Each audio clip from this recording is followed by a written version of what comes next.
ओम श्री गणेशाय नमो नमः। सोमवार के व्रत की कथा। आमतौर पर सोमवार का व्रत 30 से पहर तक होता है। व्रत में अन्न या फल का कोई नियम नहीं है। भोजन केवल एक बार किया जाता है। व्रतधारी को गौरी शंकर की पूजा करनी चाहिए। सोमवार का व्रत 3 प्रकार का है। तीनों की अलग अलग कथा है। साधारण, सौम्य प्रदोष, 16 सोमवार। नियम तीनों व्रतों के एक से हैं। तीसरे पहर शिव पूजन करके कथा कह सुनकर भोजन करना चाहिए। सोमवार व्रत की कथा। एक नगर में एक सेठ रहता था। उसे धन ऐश्वर्य की कोई कमी ना थी। फिर भी वह दुखी था क्योंकि उसके कोई पुत्र नहीं था।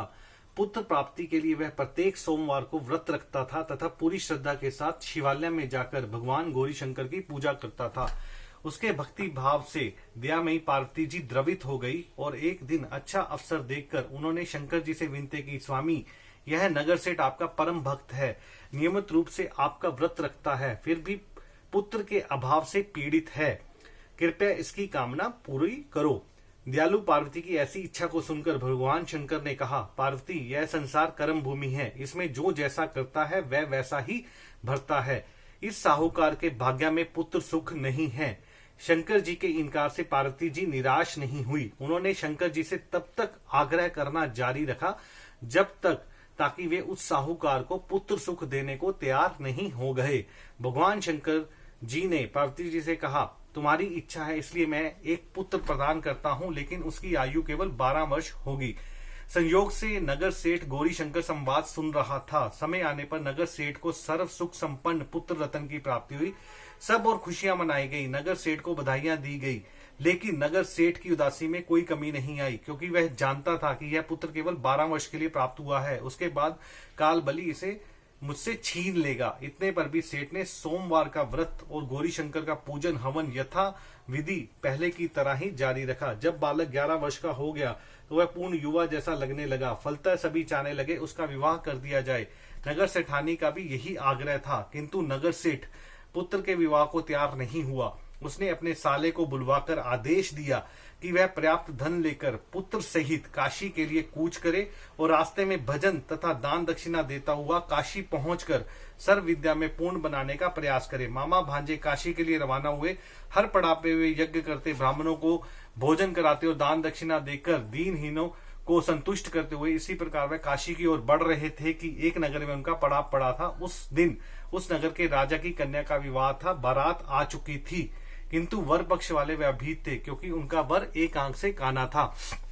उन्हें एक सुंदर युवक की आवश्यकता थी। गुप्तचरों से राजा को जब नगर सेठ के पुत्र के गुण रूप की चर्चा का पता लगा तो उन्होंने मामा भांजे को अपने पास बुलाकर कहा, अपना उद्देश्य समझाते हुए यकीन दिलाया कि विवाह के पूरा होने तक लड़का यदि दूल्हा बना रहेगा तो वे उन दोनों को बहुत सा धन देंगे और उनका एहसान भी मानेंगे।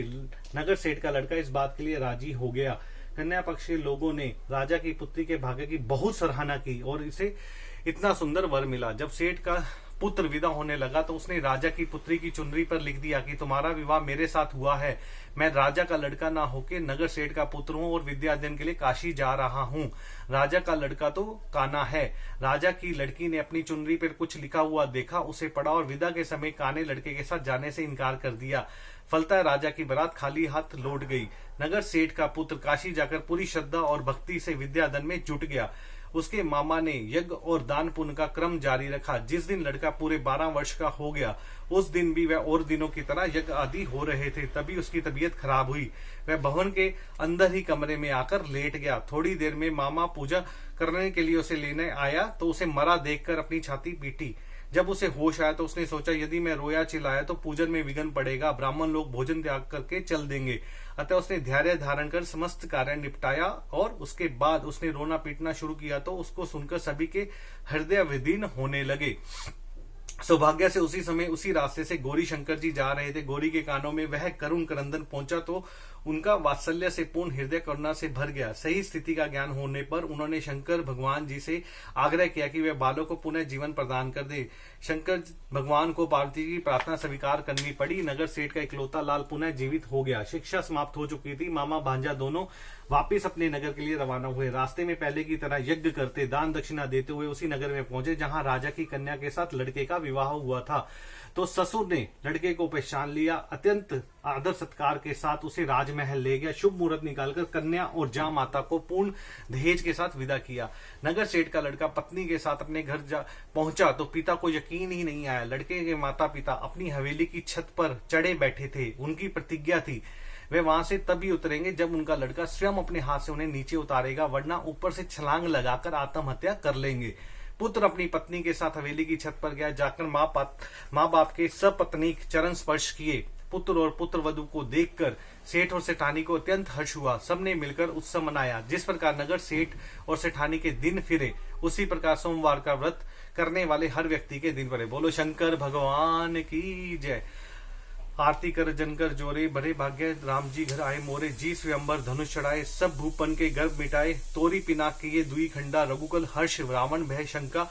आई है सिया संग सहेली, हरेश निरख वरमाला मेली। गज मोतियन के चौक पुराए, कनक कलश और भरी मंगल गाए। कंचन थार कपूर की भांति, सुरनर मुनि जन आए बराती।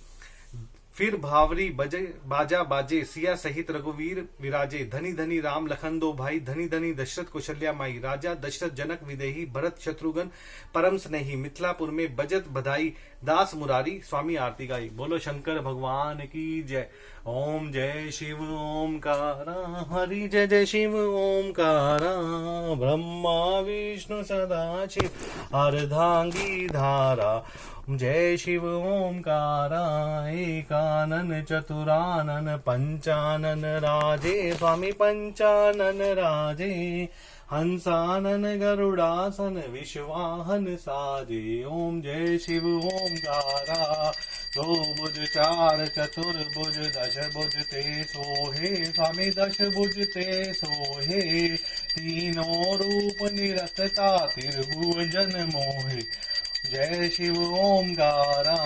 अक्षमाला वनमाला, मुंडमलाधारी मुंडमलाधारी। चंदन मृग मद सोहे, बोले शुभकारी। ओम जय शिव ओमकारा। श्वेतांबर पीतांबर, बागांबर अंगे। स्वामी बागा अंगे, सनकादिक ब्रह्मादिक भूतादिक संगे। ओम जय शिव ओमकारा।